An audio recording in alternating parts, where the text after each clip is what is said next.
News First, Newsline with Faraz Shauketaly. And a very good morning to you. This is Newsline, live from the Newsfirst studios in Dorset Street in Colombo. And whilst our guest this morning is being mic'd up and is ready, we will play you a little clip. I'd like to show you this little clip. I am very happy to see people in large numbers coming here to make donations. My daughter insisted that we make a donation. She used her savings and I also contributed. You must be praised for the fact that you are about to carry truckloads of goods. And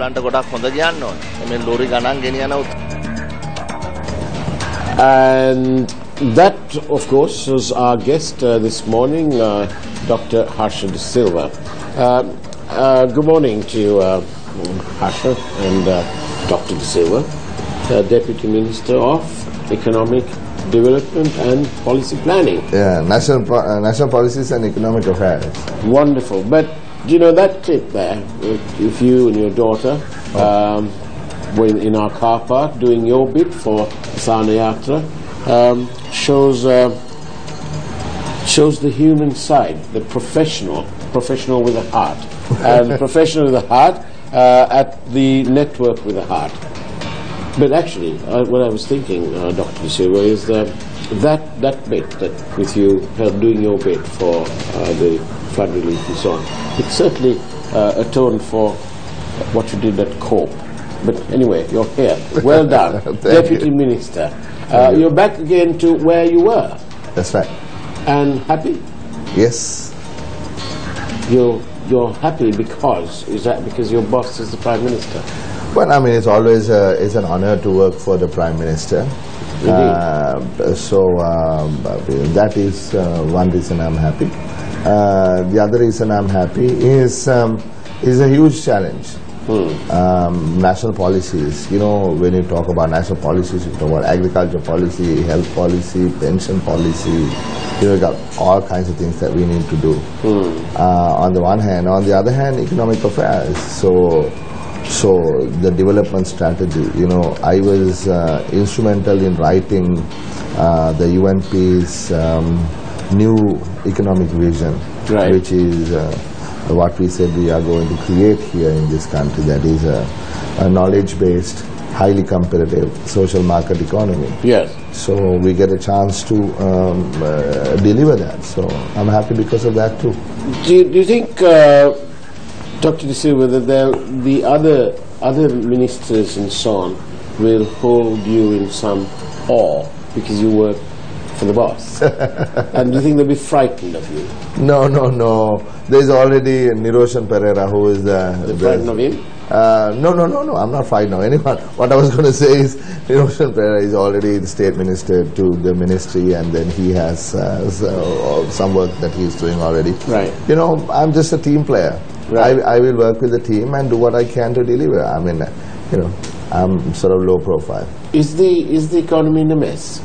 Well, the economy is in difficulty. I mean, there is no point in trying to hide it. Right. We inherited a terrible economy.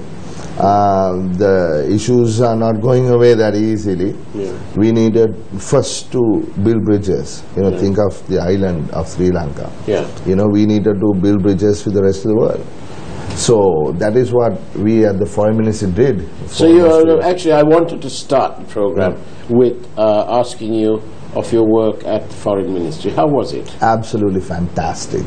Well, I must say that this is the first opportunity I had to, I know I spoke to you on the telephone, but this is the first opportunity face-to-face to say thank you. You and Foreign Minister Mangal Samaravira at the time did remarkable work, and you've got the GSP back again, and well done, you know. Thank you. I'm not going to take anything away by saying finally you've done something. You actually did something. It's hard work and well done. Thank you. The country, the business community, the people, they do appreciate these Thank things. you, Faraz. Thank you. And so how was it? How was it working with Mangala Samaravira? Super. He is actually the best boss I've worked for. Because he really has no chip on his shoulder. Right. he does not try to put down the deputy minister. Right. He gives space to work. Right. So therefore, it was an absolutely very pleasant experience. And what about the commitment? How receptive was the international community when you first started on that journey back in January 2015? Well, I joined Mangala in late August 2015. Right. But when we went in there, you know, we had fought with the Europeans, we had fought with the UN, we had fought with the Indians, you know, we had fought with the Americans. It was a mess. Right. You know, they were bringing resolution after resolution against us. You know, if you remember, Faraz, the whole platform was about electric chair, you know, economic embargo. You know, those were real in terms of of course there was no electric chair. It was just the International Criminal Court, perhaps in The Hague and all of that stuff. Right. But we had to deal with it. Right. You know, there was no running away from it. Yeah. So therefore, the challenge we had to take head on. You know, take the bull by the horns. And then the President and the Prime Minister had a clear vision as to how we were going to engage the international community, and Mangala and all of us at the ministry implemented that. Right. So going to Geneva, talking to them, you know, having the Human Rights High Commissioner come here, engaging with the international community, bringing everyone together, saying, no, look, you know, let us not fight, let us just figure out how to move forward. But these are the things that we are not ready to compromise, but let us compromise on these other things. Yeah. And we were able to bring 30/1. But you know, we sort of we co-sponsored this resolution. Yeah. Didn't we look weak? Do you think? Absolutely not, Faraz. This country, let me tell you, belongs to the Sinhalese, the Tamils, the Muslims, the Malays, the Burghers, the Buddhists, the Hindus, the Christians, the Catholics, and the. I don't think you left anyone out. Islam. No, that is what we believe in. This is what we told the people. Right. When the people voted for Maithripala Sirisena to become president, that is what they believed Maithripala Sirisena was going to deliver. When they voted for Ranil Wickremesinghe, that is what they expected him to deliver, and that is what they're doing. But an international hybrid court would sort of lend a little bit of, looks like our sovereignty is being sort of done away with a little bit, and our forces may have to be prosecuted under that. And then we had our president saying, no, that's not going to happen. Absolutely no reference to a hybrid court in the resolution. Right. I mean, this is all BS. Right. You know, people are just trying to take cheap political shots at the government. Right. There is not a single reference to a hybrid court. But we did have our president time and time again confirm to the people that he will not accept international charges and so on. See, you know, there are two things. You know, we have said in partnership with X, Y, and Z, including judges and investigators and all that. That is a very broad statement. You know, a hybrid court is where international judge and a local judge will sit in judgment. Right. That is, we have ruled that out. There will be no foreign judges sitting. Was it, you know, when they were insisting on this sort of thing, did you view it, and certainly some people in our country do view it that way, that we didn't actually fight with these other Western powers, but that we were rather, that they punished us for not stopping the final assault on the LTTE?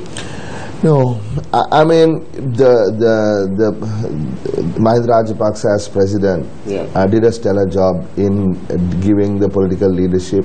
Sarab Fonseca and the others fought the war. We beat the most ruthless bunch of blood-sucking, you know, terrorists in the world ever. Yeah. Right. So let's not take away anything from that, you know, and that's me straight talking as always. But the issues are post-war. Right. You know, what did we do to deal with the situation after that? Right. Right. And that's what in the work that you and Mangala Samaravira have spearheaded. Absolutely.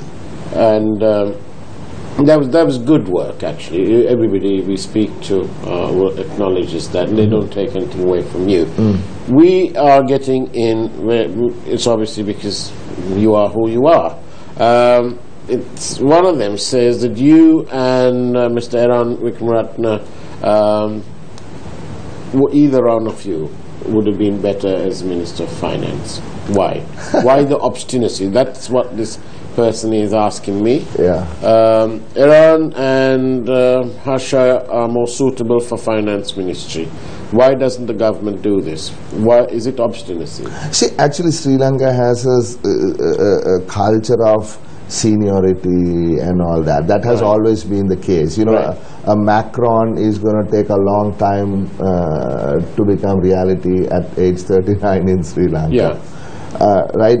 And you know, and I think Iran and I have both been inserted into important slots now. But you, if we look at the commentaries that we receive from people, it's always, they always say, well, why is Harsha not the Minister of Finance? No, I mean, Iran is the State Minister of Finance. I'm the Deputy Minister of Economic Affairs. But you're not the Minister of Finance. Yeah, I mean, that's the way Sri Lankan politics is it a bit frustrating for you? Well, I mean, I have to learn. I mean, look. I mean, you're a professional.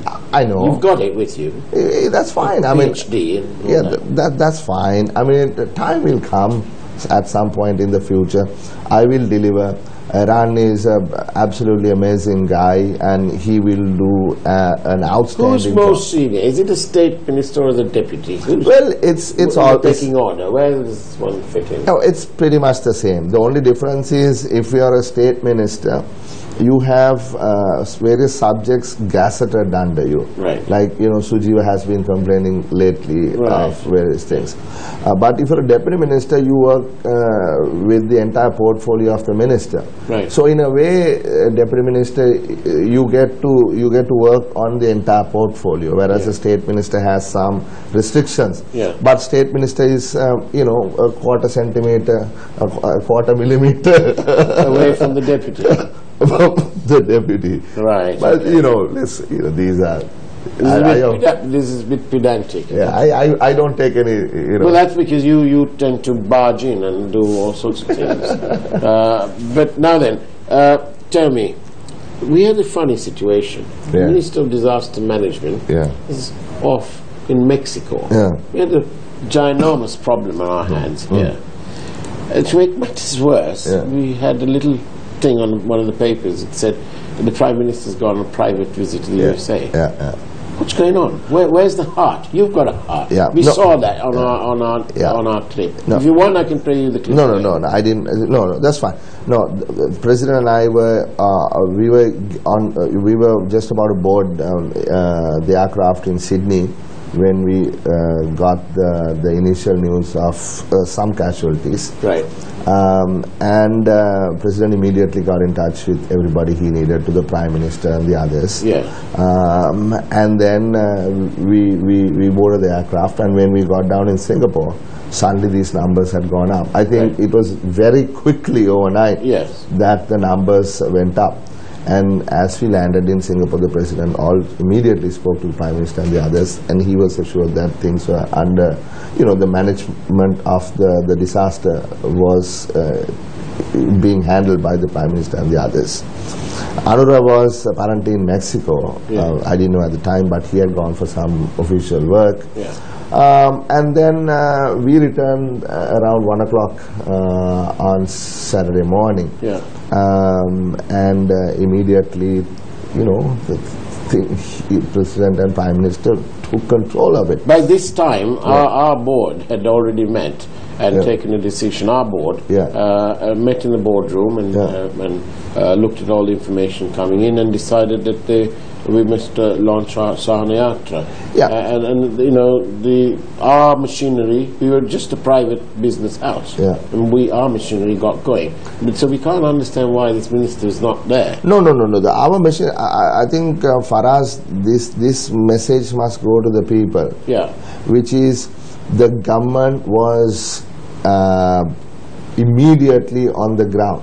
The military was in the search and rescue operations in an instant. Yeah. Right? And the health services had sort of got moving. Yeah. When we landed in Singapore, Yeah. I checked up on my own operation with 1990. Yeah. And we had at the time 38 ambulances working with the Air Force, and the systems had clicked in and they were rolling. Right. Now, Sirasa Sahanayatra, people expect you now almost Yes. to immediately. Well, it's one of those, it's a bit like you politicians. When you seek office Yeah. and when you get elected, Yeah. automatically you have accountability and responsibility on your shoulders. Yeah. So I mean, isn't it a nice thing that people expect you to immediately mobilize, and you Oh, yes, do it mobilize? is. We do. Yeah, We move and you work, you are complementary to the government. But then the point is, Harsha, I must be more formal than that. Dr. Silva. That's now, fine. now then, we expect our disaster management people to be on the ball. At least they must have blankets in stock, mats, and the most basic things. Yeah. And then we had the deputy, and we have a budget allocated, Yeah. and it's been almost a year between the last disaster and this disaster in terms of floods. And so why weren't they in stock? What have they been doing for? Been twiddling their thumbs or what? Yeah, I mean, the thing is, what Anura told us is that you don't keep all the stocks that you have some and you don't have some. Some you Yeah. can keep for long periods of Yeah. time. You can't. Some are perishable and so on. Yeah.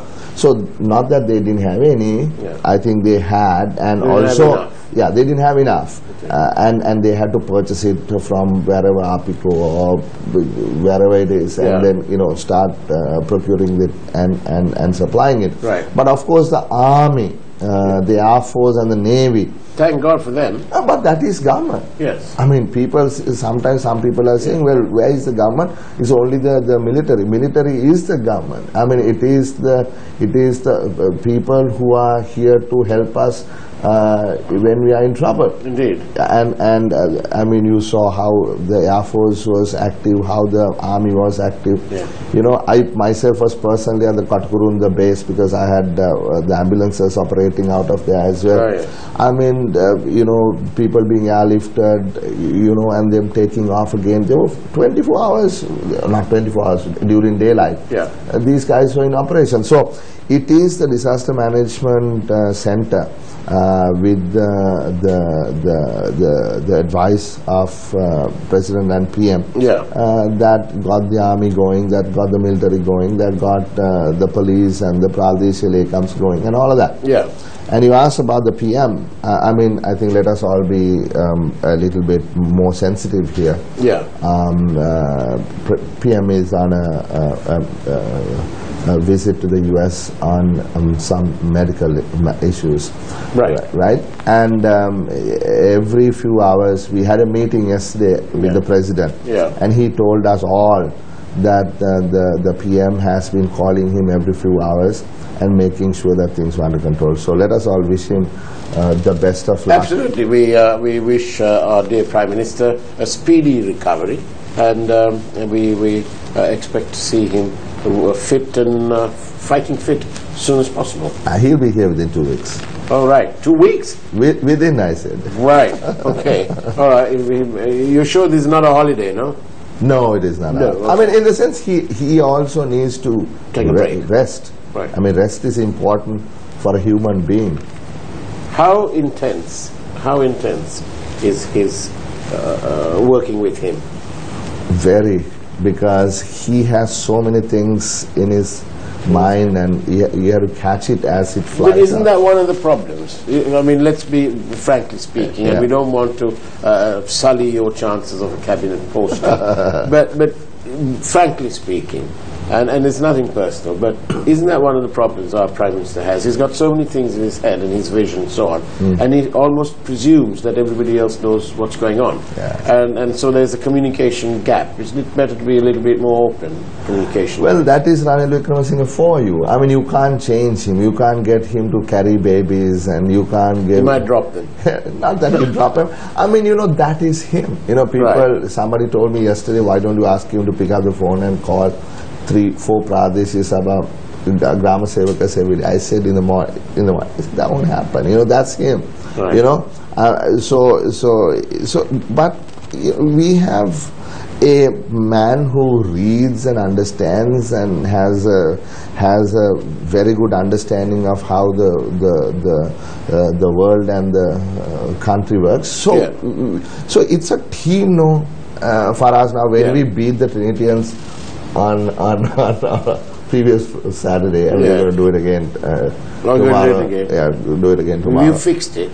No, right? Not fixed. What I'm saying is, right? I mean, look, they had they told us 100 kgs more on their forwards, but we still were able to, win those. And so the job of the captain is to basically make sure that the team works together, and you have different types of people. There's so many questions coming out through here. One we was asking that the system doesn't work because of the dissolution of the provincial councils. Another one is asking you whether the Prime Minister has got a heart attack. And another one says that media have stepped in and are doing so much of work that the government is are relaxing because the media's they're taking a back seat because the media is taking a front seat. Okay, right. Let me answer all three questions. No, the Prime Minister has not had a heart attack. Right, okay. Right. The second thing is... provincial council? I think the person means local government bodies. Provincial councils are still in place. Local government bodies have been dissolved because they needed to be dissolved. That was the law. And what do you call this, demarcation of units, local government units. That was done during the former regime. Right. And there were multiple questions. Right. How did they carve out this place? What is the logic for breaking, for instance, let's take a place like Navala. Right? Now, in Navala is a sort of a particular, if you say homogeneous unit, suddenly somebody carves out a little portion out of Navala to put into, say, Obesekarapura. So that you can reduce the number of sort of middle class UNP votes coming in for me as opposed to somebody else. I'm just taking an example, right? So there is no logic. So many people ask questions. The minorities had multiple questions. Right. So these had to be dealt with.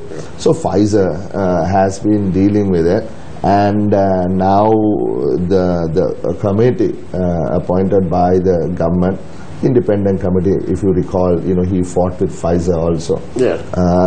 And they had come up with their own suggestions. So I think it's a matter of weeks, if not months.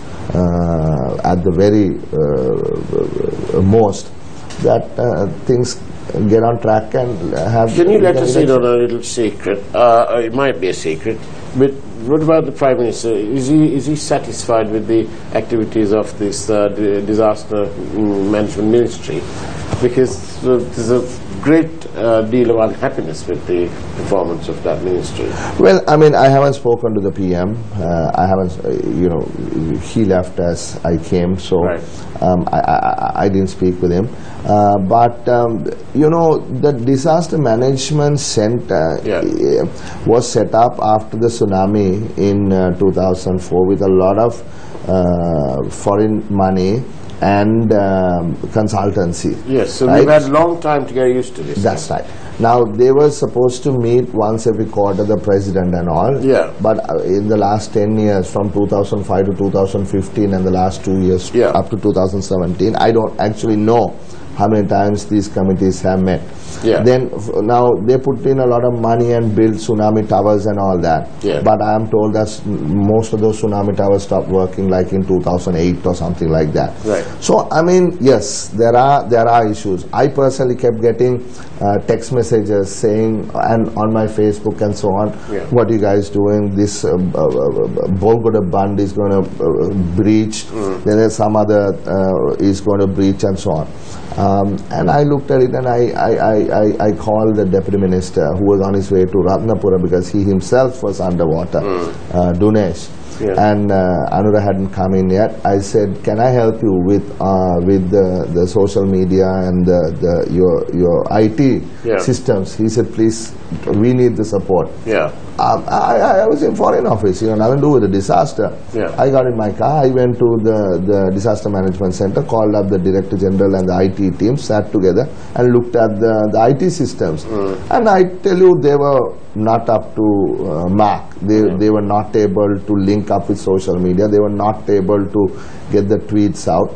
I'll give you a classic example, and I'll tell you, even the media, now this is something that I don't know whether you sent out this alert, but media made a big mistake.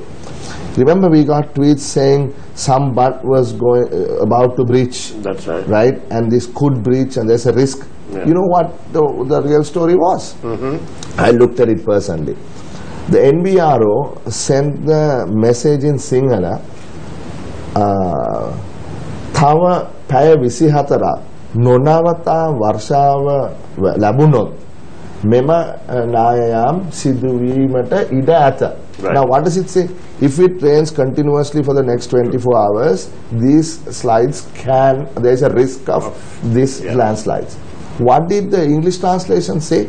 It said there is a risk of these things sliding, full stop. It will rain for the next 24 hours, full stop. That's not acceptable. I'm sure that wasn't us. It was no. What I'm saying is that is what the translation said from the ministry. NBRO. Oh, right. So then what did the media do? Media, I'm not blaming the media. No. Media saw there is a risk of this happening. Right. So they put it and they sent these text messages.